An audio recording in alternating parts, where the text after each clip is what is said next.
Et j'ai l'impression qu'on est en train de franchir une ligne, qu'on aura du mal justement à revenir en arrière.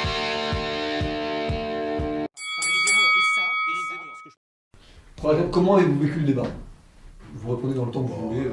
Animé, constructif, découvrant la pensée de Simon, me disant que je suis pas on est assez proche de l'analyse opprimé-oppresseur, je trouve ça bien. Moi. C'était assez intéressant d'en parler, surtout avec les actualités qu'il y a. Et bon, intéressant.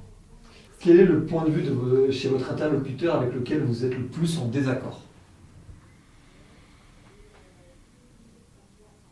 Le fait qu'il réduise le combat que j'ai exprimé à un combat antiraciste, c'est un combat républicain. C'est là où, dans sa conclusion, il a parlé d'antiracisme, alors que je l'avais dépassé, si je peux me permettre, j'avais dépassé ce combat-là pour expliquer ce que devait être le combat de lutte contre les discriminations, contre le racisme, pour que l'idéal républicain puisse perdurer. C'est plus sur ce que j'ai exprimé à la fin, c'est-à-dire le fait de penser, enfin de mettre des pansements sur les fractures de la société n'enlève pas les fractures qui sont là en elles-mêmes. Et pour moi, elles sont à prendre à la base. Alors pas forcément par la LICRA d'ailleurs, c'est pas forcément le travail. Mais ce serait plus, j'imagine, avec une culture forte qui donne envie d'être assimilée qu'en nous tapant sur les doigts quand il n'y a pas d'assimilation, où il y a des fractures dans la société. Bon, à l'inverse, sur quoi vous le rejoignez? Je sais pas si... Opprimé-oppresseur. Ça a déjà été dit. Ça, c'est très clair. Ouais, c'est le point commun. Je ne savais pas comment dire, qu'il y avait cette logique, qu'il pouvait y avoir cette logique derrière la LICRA. Pour moi, au contraire, ça montrait toujours des opprimés et ça créait des failles, justement, avec ce sentiment d'injustice que peuvent ressentir ceux qu'on présente comme oppressés, qui n'aident pas du tout au vivre ensemble dans la société, quoi.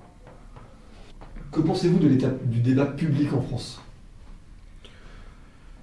Je crois qu'après les drames que nous traversons, il a l'air de s'éclaircir, le débat public sur ces sujets-là. Et que des tabous sont levés, des mots sur des réalités sont apposés, ce qui est déjà une première étape. Après, j'attends beaucoup de la loi sur le séparatisme, j'attends beaucoup de la régulation des réseaux sociaux. Voilà. Pour le coup, je dirais qu'il y a une forme de communautarisation, justement, mais pas que entre communautés dont on vient de parler, mais même communautés de pensée et des gens qui parlent de moins en moins entre eux. Et pour ce qui est vraiment du débat public français, j'ai un problème avec la représentation qu'il y a dans les médias du peuple français. Dans les médias, il y a majoritairement de la socialisme, gauche, extrême gauche. Le peuple français n'est pas ça. Il est pluriel, pour le coup, il y en a beaucoup. Et j'ai un peu ce problème, j'ai l'impression que le débat public représente de moins en moins la France. Est-ce que vous allez suivre à l'avenir les travaux de l'autre? Oui. Oh, je suis toujours attentif à ce qui peut sortir, ouais. Et qu'est-ce que vous évoque individuellement ou ensemble la phrase « trace tes contours ». Construis ce que tu es. Ouais, c'est intéressant. Je dirais aussi, c'est un appel à la réflexion. Un appel à la réflexion personnelle et à pas forcément se conformer à la majorité. Et ouais, une liberté sur la réflexion.